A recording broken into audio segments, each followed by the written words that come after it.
ಸನ್ಮಾನ್ಯ ಶ್ರೀ ಮಲ್ಲಿಕಾರ್ಜುನ ಖರ್ಗೆ ಸಾಹೇಬ್ರೆ, ಈ ಕ್ಷೇತ್ರದ ಜನಪ್ರಿಯ ಶಾಸಕರು, ಜಿಲ್ಲಾ ಸಚಿವರಾದಂತಹ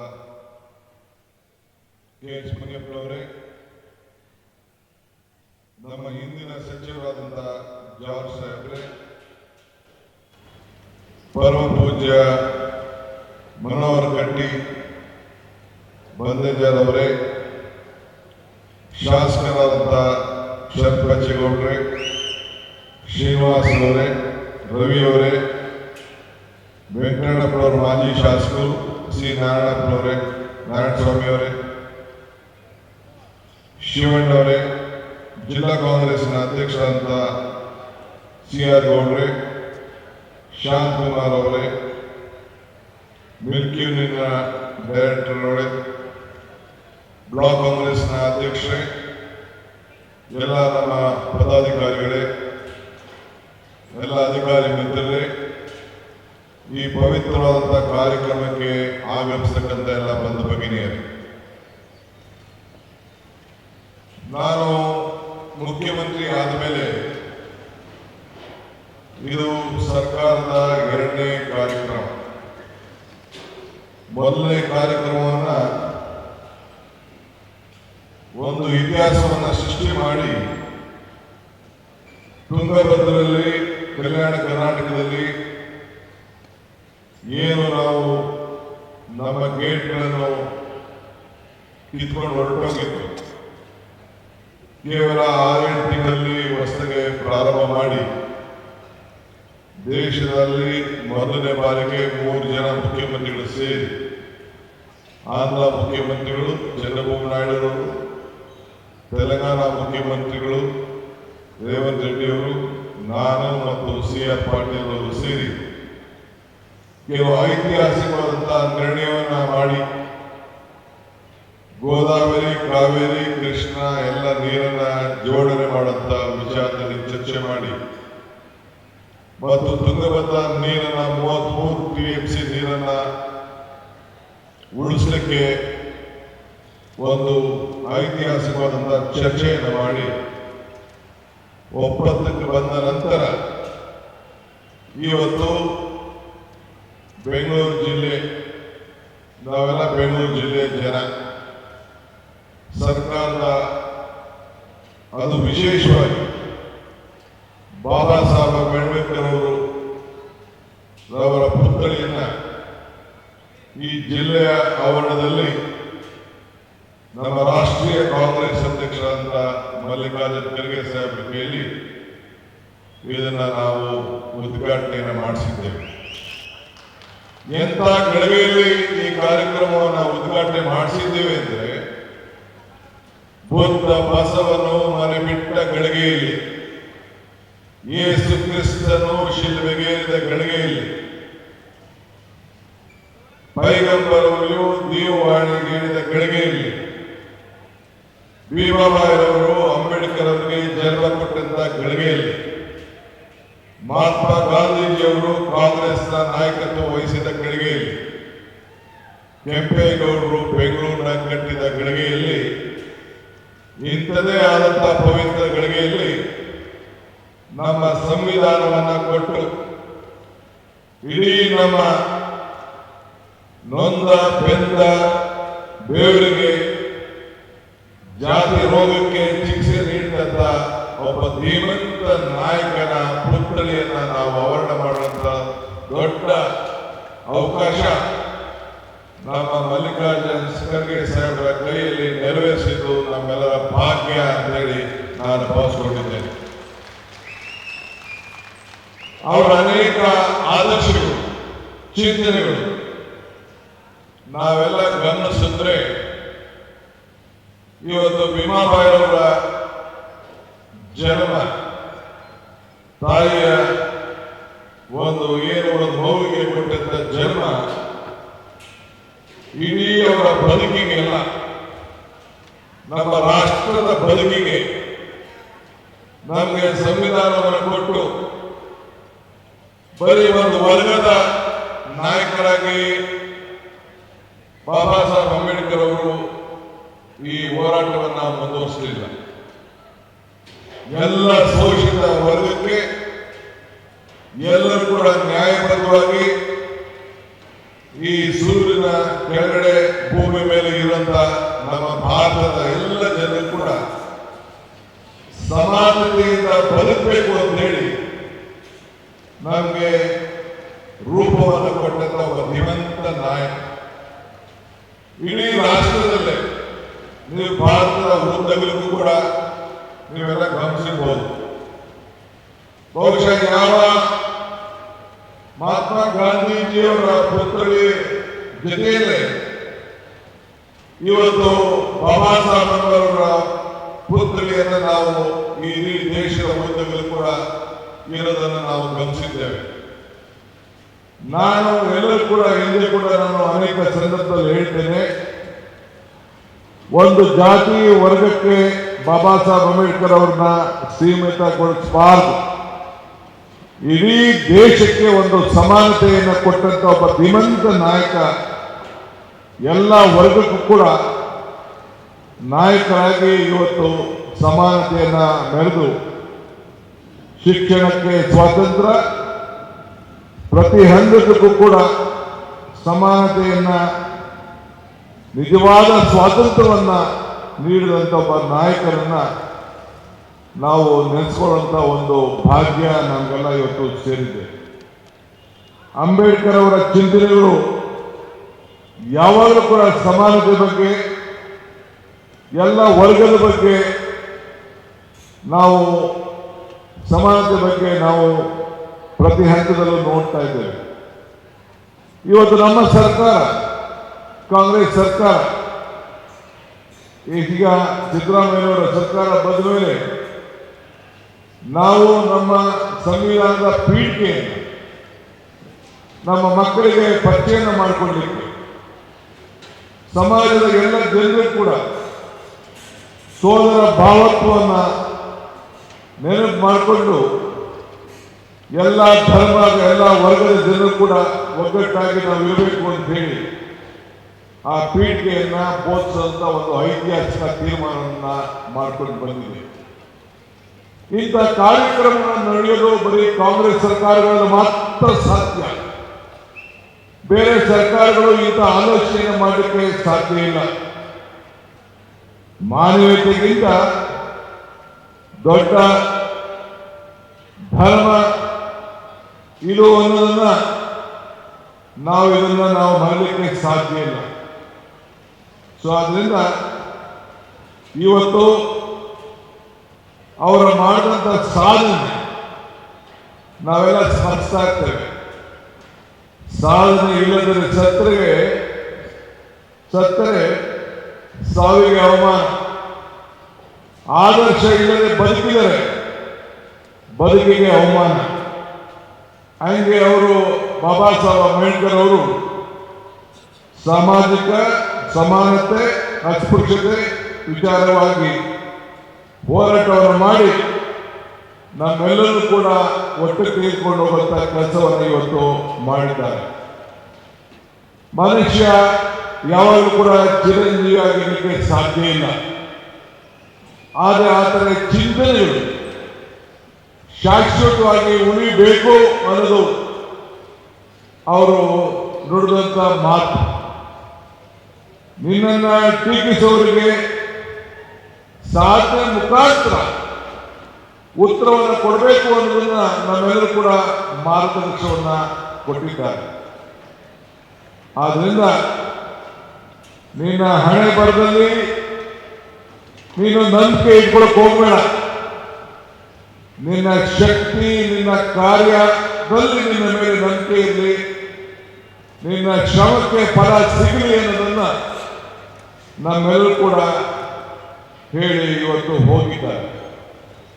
ಆದ್ರಿಂದ ಇವತ್ತು ನಾವು ದೇವರಿಗೆ ನಮ್ಮ ಜಿಲ್ಲಾ ಕಚೇರಿ ಮುಂದೆ ಖರ್ಗೆ ಸಾಹೇಬ್ರವರ ಕೈಯಲ್ಲಿ ಇಂಥ ಒಂದು ಪವಿತ್ರವಾದಂತಹ ಕೆಲಸವನ್ನ ಈ ಜಿಲ್ಲೆಯ ಎಲ್ಲ ಶಾಸಕರುಗಳ ಸೇರಿ ಮುನಿಯಪ್ಪನವರ ಮುಖಂಡತ್ವದಲ್ಲಿ ಇವತ್ತು ಇದನ್ನ ನಡೆಸಿದ್ದಾರೆ. ಇವತ್ತು ಕೊನೆ ರಕ್ತ ಇರುವರು ಕೂಡ ಈ ಸಂವಿಧಾನವನ್ನ ರಕ್ಷಣೆ ಮಾಡಬೇಕು ಅನ್ನೋದು ಕೂಡ ಅವರು ಕರೆಯನ್ನು ಕೊಟ್ಟದ್ದನ್ನು ನಾವೆಲ್ಲ ಮರಲಿಕ್ಕೆ ಸಾಧ್ಯ ಇಲ್ಲ. ಇವತ್ತು ಸಂವಿಧಾನ ಇರಲಿಲ್ಲ ಅಂದಿದೆ. ಕಾಂಗ್ರೆಸ್ ಸರ್ಕಾರ ಅವತ್ತಿನ ಕಾಲದಲ್ಲಿ ಅವರನ್ನ ಕಾನೂನು ಸಚಿವರನ್ನು ಮಾಡಿ ಈ ದೇಶಕ್ಕೆ ಒಂದು ಮುಂದಾಳತ್ವವನ್ನು ವಹಿಸಿಕೊಂಡು ನಮಗೆ ಸಂವಿಧಾನವನ್ನು ರಕ್ಷಣೆ ಮಾಡಬೇಕು ಅಂತ ಹೇಳಿಲ್ಲ ಅಂದ್ರೆ ಖರ್ಗೆ ಸಾಹೇಬರು ಹೇಳಿದಂಗೆ ನಾವ್ಯಾರು ಶಾಸಕರಾಗ್ತಿರಲಿಲ್ಲ, ಮಂತ್ರಿಗಳಾಗ್ತಿರಲಿಲ್ಲ, ಮುಖ್ಯಮಂತ್ರಿಗಳು ಕೂಡ ಆಗ್ತಿರಲಿಲ್ಲ.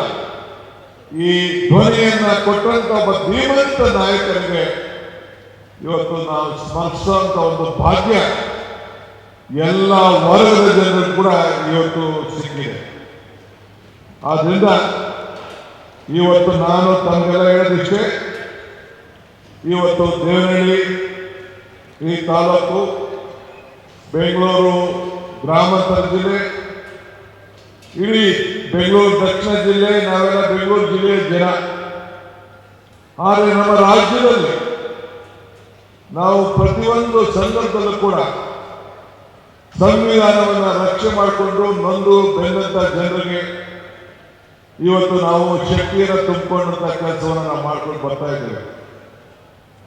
ಕಳೆದ 5 ವರ್ಷ 3 ವರ್ಷ ಹಿಂದೆ ನೀವೆಲ್ಲ ನಮಗೆ 136 ಸೀಟನ್ನು ಕೊಟ್ಟು ಈ ರಾಜ್ಯದಲ್ಲಿ ಆಡಳಿತವನ್ನು ನಡೆಸಲಿಕ್ಕೆ ಅವಕಾಶ ಮಾಡಿಕೊಟ್ಟು ಸಿದ್ದರಾಮಯ್ಯವರ ಮುಖಂಡತ್ವದಲ್ಲಿ 3 ವರ್ಷ ನಾವು ಕೆಲಸವನ್ನು ಮಾಡಿಕೊಂಡು ಉತ್ತಮವಾದಂಥ ಕಾರ್ಯಕ್ರಮವನ್ನು ಕೊಟ್ಟು ಜನರಿಗೆ ಬದುಕಿಗೆ ಒಂದು ಶಕ್ತಿಯನ್ನು ತುಂಬಿ ಇವತ್ತು ನಾವು ಕಾರ್ಯಕ್ರಮವನ್ನು ರೂಪಿಸಿದ್ದೇವೆ.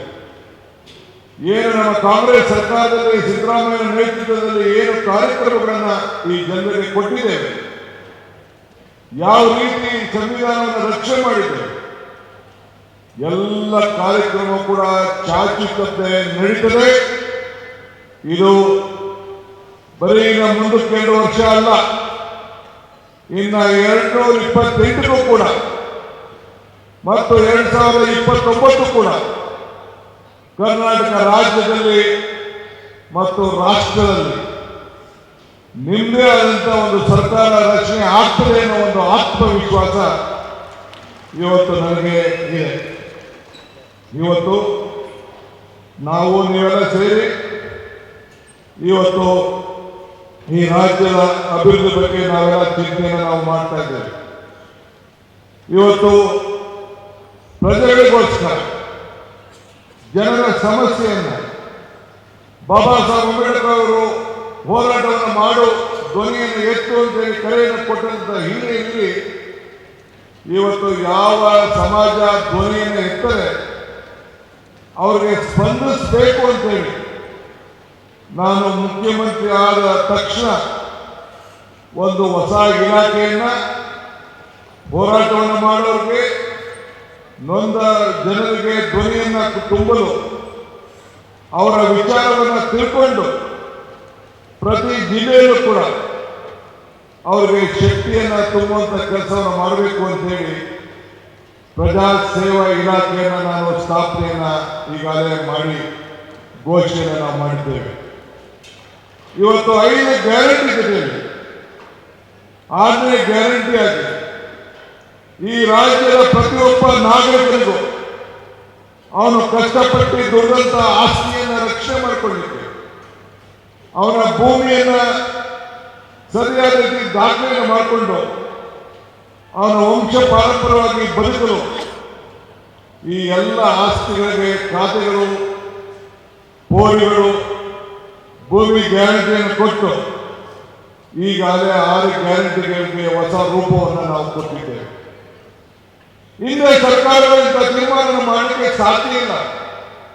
ಯಾಕೆಂದ್ರೆ ಅವರಿಗೆ ಬಡವರ ಬಗ್ಗೆ, ಅವರ ಬದುಕಿನ ಬಗ್ಗೆ ಬಿಜೆಪಿಗಾಗಲಿ ಬೇರೆ ಸರ್ಕಾರಗಳಿಗೆ ಕಾಳಜಿ ಇರಲಿಲ್ಲ.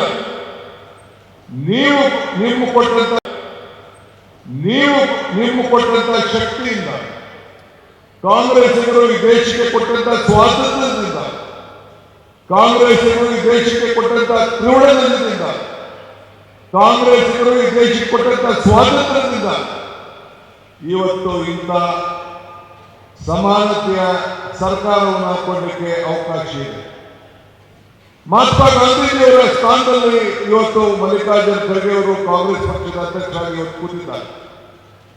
ಒಬ್ಬ ಹಿಂದೂ ವರ್ಗದ ಕ್ಷೇತ್ರದಿಂದ ಪ್ರತಿನಿಧಿಸಿದವರು, ರಾಜ್ಯದ ಒಂದು ಮೂಲೆ ಭಾಗದಿಂದ ಬೆಳೆದಂತವರು, ಆ ಜನರಿಗೆ ರಕ್ಷಣೆ ಮಾಡಬೇಕು ಅಂತೇಳಿ ಕಲ್ಯಾಣ ಕರ್ನಾಟಕದ ಜನರಿಗೆ ಈ ಸಂವಿಧಾನ ತಿದ್ದುಪಡಿಯನ್ನ ಎಲ್ಲ ಪಕ್ಷಗಳು ಕೂಡ ವಿಶ್ವಾಸ ತೆಗೆದುಕೊಂಡು ಎಲ್ಲರೂ ಕೂಡ ಒಮ್ಮತದಿಂದ ಇವತ್ತು ಒಂದು ಸಾಕ್ಷಿ ಗುಡ್ಡೆಯನ್ನ ಬಾಬಾ ಸಾಹೇಬ್ ಅಂಬೇಡ್ಕರ್ ಅವರು ಈ ದೇಶಕ್ಕೆ ಸಂವಿಧಾನ ಕೊಟ್ಟು ಹೆಂಗೆ ಸಾಕ್ಷಿ ಗುಡ್ಡೆಯನ್ನು ಬಿಟ್ಟು ಹೋಗಿದ್ದಾರೋ ಅದೇ ರೀತಿ ಕಲ್ಯಾಣ ಕರ್ನಾಟಕದ ಜನರ ಬದುಕಿಗೆ ಒಂದು ದೊಡ್ಡ ಶಕ್ತಿಯನ್ನು ತುಂಬಂತ ಒಬ್ಬ ಧೀಮಂತ ನಾಯಕರ ಕೈಯಲ್ಲಿ ಇವತ್ತು ನಾವು ಈ ಪುತ್ಥಳಿಯನ್ನ ನಮ್ಮ ಜಿಲ್ಲೆಯಲ್ಲಿ ಇವತ್ತು ನಾವು ಉದ್ಘಾಟನೆಯನ್ನು ಇವತ್ತು ನಾವು ಮಾಡಿದ್ದೇವೆ.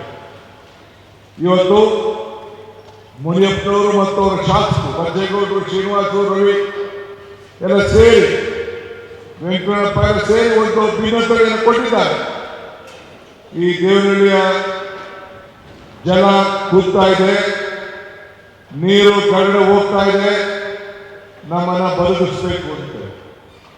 ನೀವೆಲ್ಲ ಶ್ರಮಜೀವಿಗಳು, 1000, 1500, 200, 2000 ಅಡಿಗೆ ನೀರು ಹೋಗ್ತಾ ಇದೆ ಅಂತೇಳಿ ನಾನು ಜಾಲ್ ಸಾಹೇಬ್ರು ನಮ್ಮ ಖರ್ಗೆ ಸಾಹೇಬ್ರ ಹತ್ರ ಚರ್ಚೆ ಮಾಡ್ಕೊಂಡು ಇಲ್ಲಿ ಬಂದು ಇದಕ್ಕೋಸ್ಕರ ಇವತ್ತು ನಾವು ನಮ್ಮ ಸರ್ಕಾರ ಇವತ್ತು ಎತ್ತಿನೊಳೆಯಿಂದ ಕರಾವಳಿಯಿಂದ ನಿಮ್ಮೆಲ್ಲ ನೀರನ್ನು ಕೊಡಬೇಕು ಅಂತೇಳಿ ಈಗಾಗಲೇ ಕಾರ್ಯಕ್ರಮವನ್ನು ರೂಪಿಸಿ ಇವತ್ತು ನಿಮ್ಮ ಜಿಲ್ಲೆಯ ಮುಖಾಂತರ ಕೋಲಾರ, ಚಿಕ್ಕಬಳ್ಳಾರ ಪಕ್ಕ ಹೋಗಿ ಕುಡಿಯುವ ನೀರನ್ನು ಕೊಡಬೇಕು, ಕೆಲವು ಕೆರೆಗಳನ್ನು ತುಂಬಿಸಬೇಕು ಅನ್ನೋದು ಈಗಾಗಲೇ ಯೋಜನೆ ಇವತ್ತು ನಡೀತಾ ಇದೆ. ನಾನು ನೀರನ್ನ ಹೊರಗಡೆ ತಂದಂತ ಕೆಲಸ, ಆ ಶಕ್ತಿ ಭಗವಂತ ನನಗೆ ಜವಾಬ್ದಾರಿ ಕೊಟ್ಟಿದ್ದ. ಆ ಕೆಲಸವನ್ನು ಇವತ್ತು ನಾವು ಮಾಡಿದ್ದೇವೆ. ಮುಂದಿನ ದಿನದಲ್ಲಿ ಬೆಂಗಳೂರು ಸುತ್ತಮುತ್ತ ಇರುವಂತ ಎಲ್ಲ ಕೆರೆಗಳ ಬಗ್ಗೆ, ಈ ರಾಜ್ಯದಲ್ಲಿರುವಂತಹ ಎಲ್ಲ ಕೆರೆಗಳಿಗೆ ಅಂತರ್ಜಲವನ್ನು ಹೆಚ್ಚಿಸಿ ಈ ರೈತರ ಬದುಕನ್ನು ಹಸನು ಮಾಡಲಿಕ್ಕೆ ಅಂತರ್ಜಲವನ್ನು ಹೆಚ್ಚಿ ಉತ್ತಮವಾದಂತಹ ನೀರನ್ನು ಕೊಡಲಿಕ್ಕೆ ಮುಂದಿನ ದಿನಗಳಲ್ಲಿ ಒಂದು ಹೊಸ ರೂಪವನ್ನು ಇದಕ್ಕೆ ನಾನು ತಯಾರು ಮಾಡ್ತಾ ಇದ್ದೇನೆ. ಹೊಸಕೋಟೆ ಕೆರೆ, ದೊಡ್ಡಬಳ್ಳಾಪುರ, ದೇವನಹಳ್ಳಿ, ತಿರುಪನಹಳ್ಳಿ ಕೆರೆ, ಆನೇಕಲ್ ಸುತ್ತಮುತ್ತ ಇರುವಂತ ಏನು ನಮ್ಮ ಕೆರೆಗಳು ಈ ಬೆಂಗಳೂರು ಸುತ್ತಮುತ್ತ ಇದೆ, ಅವಕ್ಕೆಲ್ಲ ಒಂದು ಹೊಸ ರೂಪವನ್ನು ಕೊಟ್ಟು ಅಂತರ್ಜಲವನ್ನು ಹೆಚ್ಚುವಂತ ಕಾರ್ಯಕ್ರಮವನ್ನು ಕೂಡ ಈಗಾಗಲೇ ನಾನು ತಯಾರು ಮಾಡಲಿಕ್ಕೆ ಮಾರ್ಗದರ್ಶನ ಕೊಟ್ಟಿದ್ದೇವೆ. ನಾವೆಲ್ಲ ಈ ಭಾಗದ ಜನರು ಬರೋ ಸಿಲ್ಕು ಮಿಲ್ಕು ಅಂತ ಹೇಳಿ ಹಿಂದೆ ನಮ್ಮ ನಾಯಕರುಗಳು ನಿಮಗೆ ರೂಪವನ್ನು ಕೊಟ್ಟು, ನಿಮ್ಮ ಶ್ರಮ ಇದೆಯಲ್ಲ ಈ ಭಾಗದ ಜನರು ತರಕಾರಿ, ಹಣ್ಣು, ಹೂವು ಇವನ್ನೆಲ್ಲ ಬೆಳ್ಕೊಂಡು ಹಾಲು ಇವೆಲ್ಲ ಕೊಟ್ಟು ಇಡೀ ಬೆಂಗಳೂರಲ್ಲ ಅಂತಾರಾಷ್ಟ್ರೀಯ ಮಟ್ಟದಲ್ಲೇ ತಾವೆಲ್ಲ ಕೂಡ ಪ್ರಸಿದ್ಧವಾಗಿದ್ದೀರಿ. ನಿಮ್ಮ ಆಸ್ತಿಗಳನ್ನ ರಾಷ್ಟ್ರದ ಅಭಿವೃದ್ಧಿಗೆ, ಏರ್ಪೋರ್ಟ್ಗೆ, ಕೈಗಾರಿಕೆಗಳಿಗೆ ಇವತ್ತು ನೀವು ಕೊಟ್ಟು, ಹೊರಗಡೆಯಿಂದ ಬಂದ ಜನರಿಗೆ ಭೂಮಿಯನ್ನು ಕೊಟ್ಟು ತ್ಯಾಗವನ್ನು ಮಾಡಿ ಇಡೀ ರಾಷ್ಟ್ರಕ್ಕೆ ಒಂದು ದೊಡ್ಡ ಶಕ್ತಿಯನ್ನು ತುಂಬಿದ್ದೀರಿ. ಇಂಥ ದೊಡ್ಡ ತ್ಯಾಗಮಯಿಗಳ ಮುಂದೆ ನಿಂತ್ಕೊಂಡು ನಿಮಗೆ ಎಷ್ಟು ನಿಮ್ಮ ಋಣವನ್ನು ತೀರಿಸಿದ್ರು ನನಗೆ ಸಾಧ್ಯ ಇಲ್ಲ. ಮೊನ್ನೆ ಕೆಂಪೇಗೌಡ ದಿನಾಚರಣೆ ಅಂಗವಾಗಿ ಒಂದು ವಾಲ್ ಆಫ್ ಗ್ರಾಟಿಟ್ಯೂಡ್ ಅಂತ ಸ್ಮರಣೆಯ ಒಂದು ಗೋಡೆ ಅಂತೇಳಿ ಒಂದು ಗೋಡೆಯನ್ನು ನಿರ್ಮಾಣ ಮಾಡಿ ಆ ರಸ್ತೆಗಳಿಗೆ, ಆ ಭಾಗದ ಅಭಿವೃದ್ಧಿಗೆ ಯಾರು ಜಮೀನನ್ನ ತಾವಾಗೆ ತಾವು ಬಿಟ್ಕೊಟ್ಟಿದ್ದಾರೆ ಅವ್ರ ಹೆಸರನ್ನ ಶಾಶ್ವತವಾಗಿ ವಂಶ ಪಾರಂಪರ್ಯವಾಗಿ ಇರಬೇಕು ಅಂತೇಳಿ ಒಂದು ತ್ಯಾಗದ ಒಂದು ಗೋಡೆಯನ್ನು ಕಟ್ಟಿ ಅವರಿಗೆ ಗೌರವವನ್ನು ಕೊಡುವಂಥ ಕೆಲಸವನ್ನು ಮಾಡ್ತಾರೆ. ಹಂಗೆ ಮುಂದಿನ ದಿನದಲ್ಲಿ ದೇವನಹಳ್ಳಿ ಇರ್ಬೋದು, ದೊಡ್ಡಬಳ್ಳಾಪುರ ಇರ್ಬೋದು, ಹೊಸಕೋಟೆ ಇರ್ಬೋದು, ಯಾವುದೇ ಆಗಲಿ ಜನ ಕೆರೆಗಳಿಗೆ, ರಸ್ತೆಗಿರ್ಬೋದು, ಬೇರೆ ಬೇರೆ ಅಭಿವೃದ್ಧಿಗೆ ಯಾರು ತಮ್ಮ ಆಸ್ತಿಗಳನ್ನು ಕೊಟ್ಟು ತ್ಯಾಗವನ್ನು ಮಾಡ್ತೀರಿ, ನಿಮ್ಮ ಹೆಸರುಗಳನ್ನು ಶಾಶ್ವತವಾಗಿ ಉಳ್ಕೊಳ್ಳಲು, ಆ ಹೆಸರುಗಳು ಶಾಶ್ವತವಾಗಿ ಇರಲು ನಿಮ್ಮ ಮೊಮ್ಮಕ್ಕಳು, ನಿಮ್ಮ ಪೂರ್ವಜರು, ನಿಮ್ಮ ಯಾರ್ಯಾರು ತ್ಯಾಗ ಮಾಡಿದ್ದಾರೆ, ಮುಂದಿನ ದಿನದಲ್ಲಿ ಅವರ ಹೆಸರುಗಳನ್ನು ಶಾಶ್ವತವಾಗಿರಲು ಒಂದು ವಿಶೇಷವಾದಂತಹ ಕಾರ್ಯಕ್ರಮವನ್ನು ನಾನು ರೂಪಿಸ್ತೇನೆ ಅನ್ನೋ ಮಾತನ್ನು ಹೇಳಲಿಕ್ಕೆ ನನಗೆ ಬಹಳ ಸಂತೋಷ ಆಗ್ತದೆ. ಈಗಾಗಲೇ ದೇವನಹಳ್ಳಿಗೆ ಮೆಟ್ರೋ ಬರಬೇಕು, ಹೊಸಕೋಟೆಗೆ ಮೆಟ್ರೋ ತಲುಪಬೇಕು. ಇದು ಕೂಡ ನಮ್ಮ ಶಾಸಕರ ಬೇಡಿಕೆ ಕೂಡ ಇದೆ. ಇದ್ರ ಬಗ್ಗೆ ಕೂಡ ಈಗಾಗಲೇ DPR ತಯಾರಾಗ್ತಾ ಇದೆ. ಇನ್ನು ಅನೇಕ ಚಿಂತನೆಗಳ ಬಗ್ಗೆ ಅವರು ಕೊಟ್ಟಿದ್ದಾರೆ. ಇಲ್ಲಿ ಬುದ್ಧನ ಇತಿಹಾಸದ ಬಗ್ಗೆ ನಮ್ಮ ರಾಜಘಟ್ಟದಲ್ಲಿ ಒಂದು ಪುರಾತತ್ವ ತಾಣ ಇವತ್ತು ಅಭಿವೃದ್ಧಿ ಆಗಬೇಕು ಅಂತೇಳಿ ಇವತ್ತು ಕೆಲವು ಮನೆಯನ್ನು ಕೊಟ್ಟಿದ್ದಾರೆ.